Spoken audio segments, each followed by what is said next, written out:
당신은 지금 무엇을 위해 돈을 쓰고 계신가요?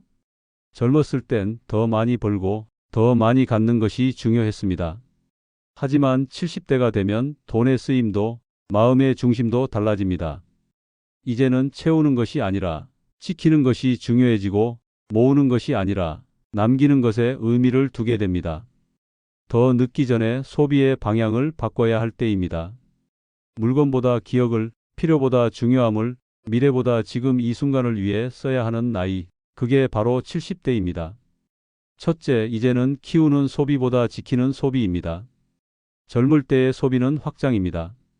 집을 사고, 자녀를 키우고, 커리어를 쌓고, 미래를 준비하는 데 돈을 씁니다. 그런 소비는 비용이 아니라 투자였습니다.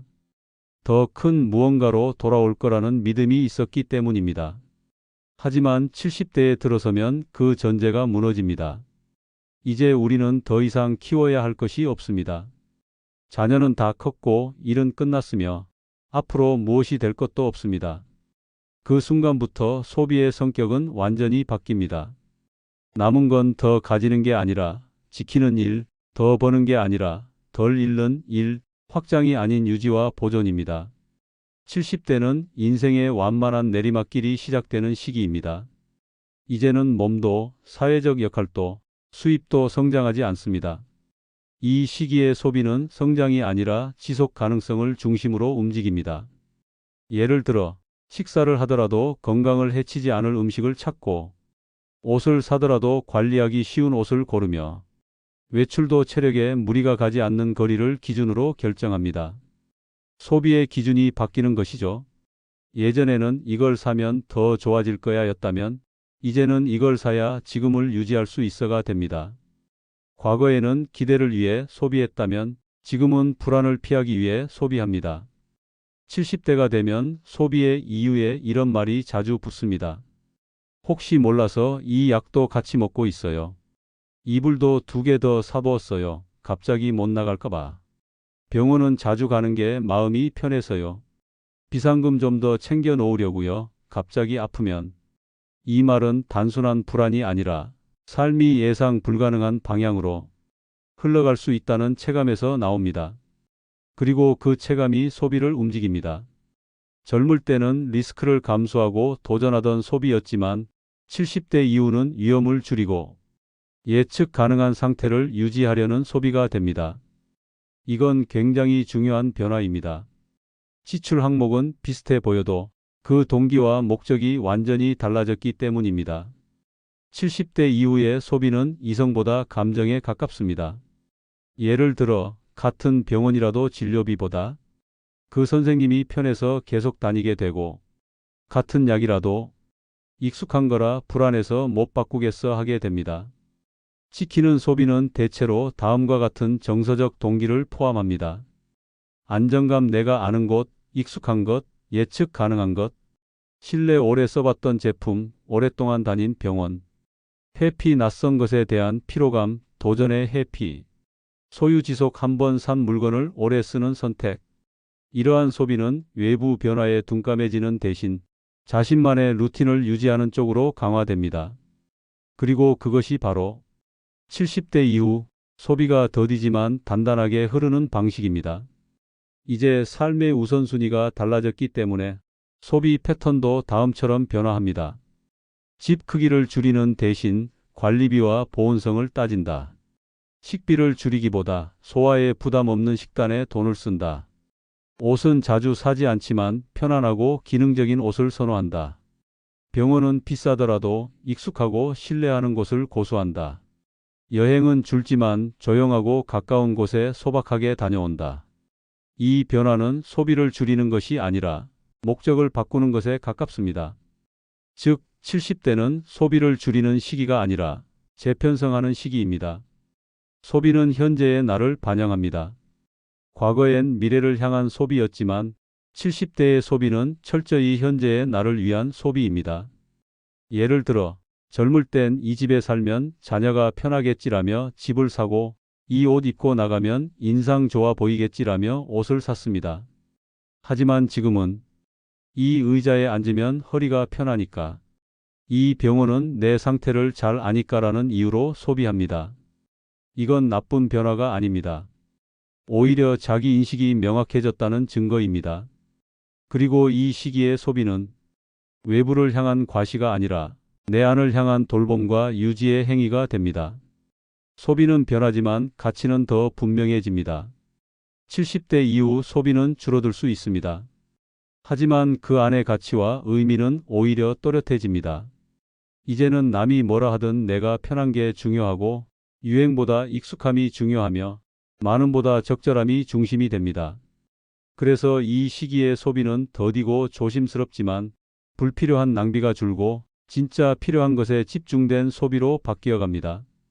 이건 전략이라기보다 자기 이해에 기반한 소비입니다. 그리고 그건 어쩌면 인생의 마지막이자 가장 현명한 소비일지도 모릅니다. 둘째, 더 이상 물건이 필요하지 않습니다. 나 혼자 쓰는 것도 아니고 이젠 뭘 살 일도 없어요. 다 귀찮고 뭐 하러 만나. 그냥 집에 있는 게 편하지. 이 말들 익숙하지 않으신가요? 70대 이후 많은 사람들이 공통적으로 겪는 감정이 하나 있습니다. 바로 외로움입니다. 그런데 이 외로움이 단지 사람을 못 만나서 생기는 게 아니라는 사실 혹시 알고 계셨나요? 의외로 많은 경우 외로움은 소비가 줄면서 생기는 부작용으로 시작됩니다. 소비를 줄이면 돈은 남을지 몰라도 삶에서 빠지는 건 돈이 아니라 관계의 기회일 수 있습니다. 우리는 젊을 때부터 소비를 통해 사람을 만났습니다. 함께 밥을 먹고 차를 마시고 여행을 가고 모임에 참석하고 그 모든 순간에 작은 소비가 있었고 그 소비는 관계를 연결하는 고리가 되어줬습니다. 점심 한 끼라도 사면 이야기가 생겼고 커피 한 잔이라도 내면 마음이 열렸고 생일 선물 하나 건네면 관계가 유지됐습니다. 이처럼 소비는 단순히 돈을 쓰는 행위가 아니라 서로를 향해 마음을 표현하고 연결하는 방법이었습니다. 그런데 나이가 들어 소비를 줄이기 시작하면 우리는 자연스럽게 관계도 줄이기 시작합니다. 밥 사기도 부담스럽고 그냥 안 만나. 카페 가기도 아깝고 연락 안 하게 돼. 차비 들까봐 모임도 안 나가. 명절 선물도 못 하겠고 아예 연락을 끊었어요. 이런 식으로 소비를 줄이는 선택은 결국 인간관계를 줄이는 결과를 낳습니다. 그리고 그 끝엔 고립과 외로움이 남습니다. 우리는 이 시기 이런 생각을 자주 합니다. 이 나이에 돈 아껴야지. 쓸데없는데 쓰지 말자. 적당히만 해도 사라진다. 하지만 그 적당함이 지나치면 사람과의 거리까지 적당히만 유지하게 됩니다. 그리고 어느 순간 전략의 습관이 관계 단절의 습관으로 바뀝니다. 돈은 아껴 쓸지 몰라도 대신 대화도 따뜻한 인사도 사람의 체온도 함께 줄어들기 시작합니다. 관계를 유지하는 데에도 유지비가 필요합니다. 그 유지비는 돈만은 아니지만 적절한 소비가 관계를 연결하고 감정을 나누게 하는 중요한 수단이 됩니다. 예를 들어 친구 생일에 작은 선물 하나 준비하는 마음, 오랜만에 연락하며 커피 한 잔 사는 여유, 김장을 나누며 생기는 교류와 정, 조카 용돈 한 장 건네며 이어지는 가족 대화. 이 모든 건 돈이 크고 작고를 떠나 내가 당신을 생각하고 있다는 표현입니다. 소비가 줄면 그 표현의 기회가 사라지고 사람은 결국 기억되지 않는 존재가 됩니다. 많은 분들이 이렇게 말합니다. 혼자가 편해서 그래요. 사람 만나는 게 피곤하더라고요. 이젠 그냥 집에 있는 게 좋던데요. 물론 개인의 성향일 수 있습니다. 하지만 그 속을 들여다보면 사람을 만날 여유도 줄고 표현할 방법도 줄고 기억되는 방식도 줄었기 때문에 혼자가 익숙해진 경우가 많습니다. 그건 편해서가 아니라 어쩔 수 없이 그렇게 된 것입니다. 관계가 사라지고 나면 편함이 아니라 무기력이 남습니다. 다행히 인간관계를 위한 소비는 크지 않아도 됩니다. 중요한 건 돈의 액수가 아니라 돈이 담고 있는 마음입니다. 3,000원짜리 커피 한 잔, 5,000원짜리 반찬 하나 나누기, 1만원짜리 꽃다발 한 번 건네기, 생일에 밥 한 끼 하자는 문자 한 줄.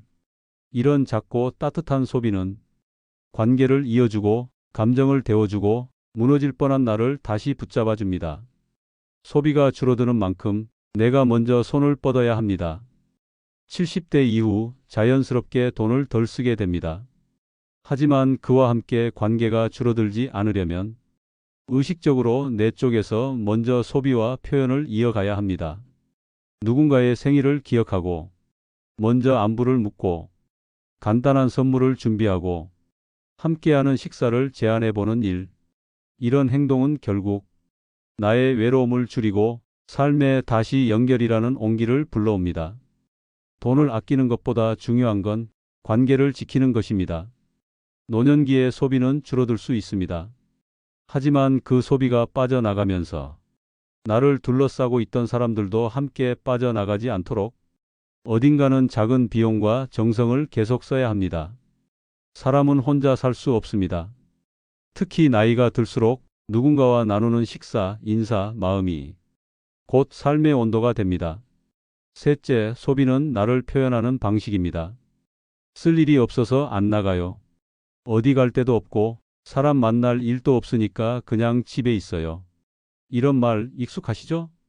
노년기 소비가 줄면 몸도 덜 움직이게 됩니다. 그리고 덜 움직이는 몸은 빠르게 약해집니다. 돈을 아끼려는 의도가 결국엔 건강을 잃는 결과로 이어지는 경우가 많습니다. 소비와 건강. 겉보기엔 상관없어 보이지만 노년기에 이 둘은 아주 밀접하게 연결돼 있습니다. 생각해 봅시다. 우리가 돈을 쓸 때 대부분 몸을 움직여야 하는 상황이 따릅니다. 시장을 가야 하니 걷고, 병원을 가야 하니 이동하고, 친구를 만나니 외출하고, 밥을 사려면 식당까지 가고, 산책 겸 카페에 들르고, 즉 소비를 하러 가는 행위 자체가 운동이고 활동입니다. 하지만 소비를 줄이면 그 모든 움직임이 사라집니다. 괜히 돈 쓰지 말자. 나가면 쓸 일이 생기니까 그냥 안 나간다. 이런 말이 반복되면 몸도 마음도 점점 집에 갇히게 됩니다. 특히 70대 이후는 하루의 움직임이 그대로 건강 상태를 반영합니다. 걷지 않으면 하체 근력이 줄고 균형 감각이 떨어지고 낙상 위험이 증가하며 체중은 늘고 혈압과 혈당 조절도 어려워집니다. 이 모든 변화는 단 며칠만 움직이지 않아도 시작됩니다. 그래서 노년기 건강에서 하루 3,000보 이상 걷는 생활이 가장 중요한 치료이자 예방입니다. 그리고 그 걸음은 대개 돈을 쓰러 갈 때 나오는 걸음입니다. 사소한 소비가 사소하지 않은 건강의 출발점이 되는 것이죠. 요즘은 집에서도 많은 것을 해결할 수 있습니다. 온라인 주문, 배달, 홈 트레이닝, 원격 진료까지. 하지만 이 편리함은 동시에 몸을 움직일 필요가 없다는 뜻이기도 합니다. 그리고 그것은 내가 더 이상 움직이지 않아도 되는 삶이 몸이 더 이상 움직이지 않아지는 삶으로 이어질 수 있다는 위험을 뜻합니다. 편리함과 전략 뒤에는 활동량의 감소와 근육 저하라는 대가가 숨어 있습니다. 이건 아주 조용하게 그리고 아주 확실하게 진행됩니다. 운동을 위해 일부러 헬스장을 등록하지 않아도 됩니다. 그보다 더 꾸준하고 현실적인 운동이 바로 일상 속 소비에서 나오는 걷기입니다. 동네 반찬 가게를 다녀오고 시장까지 천천히 걸어가고 병원 다녀오면서 버스에서 2정거장 일찍 내려 걷고 카페까지 산책 삼아 다녀오는 것. 이 모든 건 소비를 위한 이동이지만 그 과정에서 몸은 스트레칭되고 혈액순환이 일어나며 근육과 관절이 작동합니다. 바로 이것이 노년기의 가장 효과적인 건강 루틴입니다. 몸을 움직이지 않으면 소화력이 떨어지고 식욕도 줄고 밥맛이 사라지고 결국 영양 섭취 자체가 줄어듭니다. 그렇게 되면 면역력이 떨어지고 기력도 사라지고 감기나 염증, 근육통 등 작은 병에도 쉽게 무너지게 됩니다. 그리고 그 상태는 돈을 아껴가며 만든 고요한 일상 속에서 벌어집니다. 조용하게 건강이 무너지는 것, 그게 바로 소비 전략의 그림자입니다. 많은 분들이 이렇게 말합니다. 병원비 나갈까봐 그냥 집에 있어요. 밖에 나가면 쓸까봐 일부러 안 움직여요. 운동도 무료로만 하려니까 잘 안 하게 되네요. 하지만 이런 생각이 쌓이면 병원을 더 자주, 더 급하게 가게 되는 상황이 생깁니다. 돈을 안 쓰고 아끼려던 선택이 결국은 건강을 잃고 돈도 더 많이 쓰게 되는 아이러니로 이어집니다. 건강은 집에 있는 시간에서 오는 게 아니라 내 몸이 바깥에서 작동하고 있는 시간에서 옵니다. 크고 부담스러운 지출이 아니라 작고 간단한 소비를 위해 하루 한 번 바깥으로 나가는 것. 이게 바로 70대 이후 가장 건강한 루틴입니다. 2,000원 반찬 하나 사러 나가도 좋고, 도서관에 책 반납 겸 산책해도 좋고, 지인에게 주려고 작은 선물 하나 고르러 나가도 좋습니다. 중요한 건 무엇을 샀는가가 아니라 그것을 사러 내가 나갔는가입니다. 그걸 기준으로 하루를 설계해 보세요. 몸은 그 흐름을 기억하고 건강은 그 반복 속에서 회복됩니다. 70대 이후의 삶에서 돈은 줄여야 할 대상일 수 있지만 내 몸은 계속 써야 할 자산입니다. 그리고 그 자산은 움직이는 소비 속에서 유지됩니다. 아끼는 것만이 능사가 아니라 살기 위한 지출, 건강을 위한 지출은 오히려 내 삶을 더 오래 지속시키는 생산적 소비입니다. 몸을 지키고 싶다면 먼저 내 소비 습관을 들여다보세요. 그 안에 움직임의 가능성이 담겨 있습니다.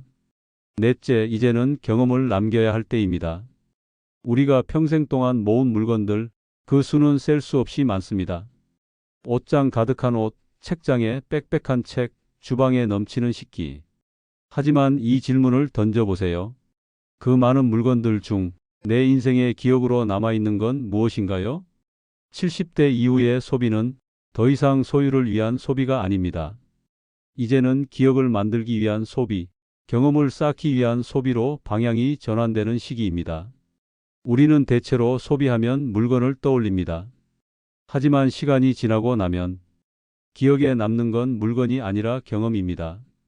손주와 갔던 동물원의 웃음소리, 친구와 마신 막걸리 한 잔의 따뜻함, 딸과 함께 들렀던 한옥 카페의 조용한 오후, 아내와 마지막으로 함께 떠난 바닷가의 바람. 이런 경험은 사진보다 선명하게 마음에 남고 삶의 마지막까지 내 인생을 의미 있게 만들어주는 요소가 됩니다. 즉, 70대 이후의 소비는 물건을 남기는 소비가 아니라 기억을 만드는 소비로 변화해야 한다는 뜻입니다. 그때 한 번쯤 해볼 걸. 이 후에는 대부분 경험하지 못한 것에 대한 아쉬움에서 나옵니다. 공연을 보러 갈까 하다 말았던 일, 가까운 산사라도 다녀올 걸 망설였던 일, 작지만 내 생일을 조용히 기념하지 못한 일. 이런 것들은 순간의 지출로는 아깝게 느껴질 수 있지만 시간이 흐를수록 가장 값진 기억이 될 수 있는 소비입니다. 반대로 아무리 비싼 물건도 기억이 남지 않으면 언젠가 남에게 주거나 버리게 됩니다. 경험 중심 소비는 거창하지 않아도 됩니다. 다만 핵심은 지금 이 순간 나의 삶에 색을 입히는 선택을 하는 것입니다. 예를 들면 동네 문화센터에서 듣는 하루 1시간의 그림 수업, 오랜 친구와 약속 잡고 떠나는 기차 여행, 조용한 찻집에서 나 자신과 보내는 여유로운 오후, 혼자 영화관에 가서 보고 싶은 영화를 보는 일. 이런 소비는 단순한 지출이 아니라 지금 내가 살아있다는 감각을 되살리는 소비입니다. 그리고 그것이 삶의 활력이 됩니다. 물건은 혼자만의 것이지만 경험은 나눌 수 있습니다. 친구와 함께한 식사 자리, 자녀와 떠난 소박한 여행, 손주와 만들었던 쿠키 한 판, 봉사활동에서 만난 누군가의 웃음. 이런 경험은 시간이 지나도 이야깃거리가 되고 다른 사람과 이어지는 연결고리가 됩니다. 즉, 경험 중심 소비는 고립을 막고 관계를 회복하는 소비이기도 합니다. 물건을 모으는 대신 이제는 삶의 앨범을 채워보세요. 한 달에 한 번은 처음 가보는 곳에 가보기. 3개월에 한 번은 처음 해보는 것에 도전해보기. 1년에 한 번은 나만을 위한 특별한 날 만들기. 이런 계획은 단순한 소비 계획이 아니라 내 인생에 남을 기억 설계입니다. 경험은 시간이 지나도 빛이 바래지 않고 오히려 더 선명하게 반짝이며 남는 자산입니다. 지금부터는 이렇게 생각해 보세요. 이 소비가 나중에 기억으로 남을까? 이것이 내 감정에 어떤 흔적을 남길까? 나중에 떠올릴 때 웃을 수 있을까? 이 질문에 예라고 답할 수 있다면 그 소비는 아깝지 않습니다. 오히려 지금 가장 필요하고 가장 아름다운 지출입니다. 다섯째, 소비는 시간을 사는 일입니다. 노년에 들어서면 돈보다 더 중요한 게 생깁니다. 바로 시간입니다. 하지만 대부분 사람은 이렇게 말합니다. 시간은 많은데 쓸 데가 없어요. 하루가 너무 길어요. 그냥 멍하니 있다 보면 저녁이에요. 시간이 많아도 그 시간을 원하는 방식으로 보내지 못하면 자유가 아닙니다. 그리고 그 자유를 얻는 방법 중 하나가 바로 소비입니다. 돈은 시간을 늘릴 수 없습니다. 하지만 시간을 더 편하고 더 풍요롭게, 더 뜻깊게 보낼 수는 있습니다. 예를 들어 딱딱한 의자 대신 푹신한 쿠션을 두는 일, 오후 시간을 음악과 함께 보낼 작은 스피커, 불편한 식기를 바꾸고 천천히 음식을 음미하는 여유, 걷기 힘들어진 다리에 좋은 신발을 사주는 것, 이런 소비는 모두 나의 하루를 조금 더 부드럽게 만들어주는 소비입니다. 즉, 돈은 시간의 질을 높이기 위한 도구입니다. 젊었을 땐 하루가 바빴고 시간을 나를 위해 쓸 여유도 없었습니다. 하지만 지금은 다릅니다. 이제 하루 24시간이 전부 나에게 주어진 시간입니다. 그렇다면 이런 질문을 해봐야 합니다. 나는 아침을 어떻게 맞이하고 싶은가? 점심은 누구와 어떤 기분으로 먹고 싶은가? 오후엔 어떤 걸 하며 시간을 보내고 싶은가? 저녁은 어떤 음악, 어떤 조명 아래에서 마무리하고 싶은가? 이 모든 질문에 답을 줄 수 있는 수단 중 하나가 소비입니다.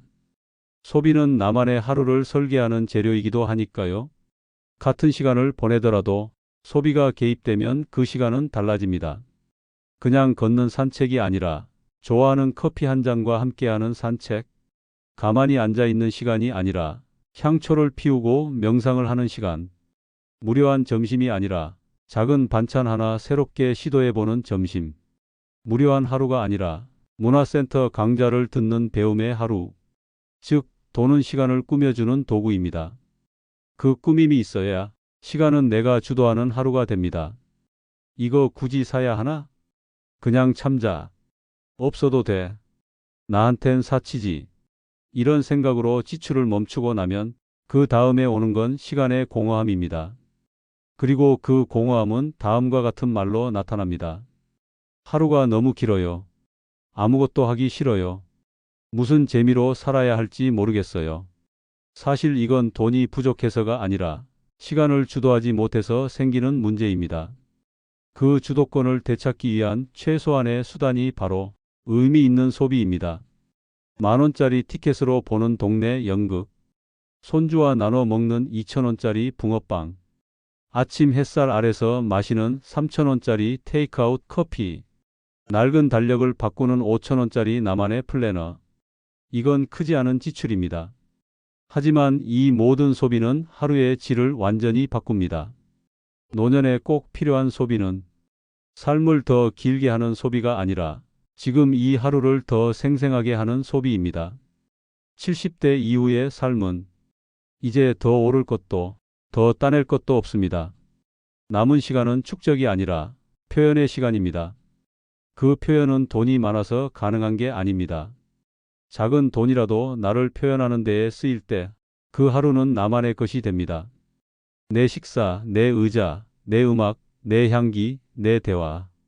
이런 것들이 하나씩 모여서 내 인생의 시간을 만들어갑니다. 돈은 시간의 주인이 되기 위한 최소한의 도구입니다. 그 도구를 잘 써야 우리는 하루하루를 남이 아닌 나답게 살아낼 수 있습니다. 70대는 소비의 방식이 바뀌는 시기입니다.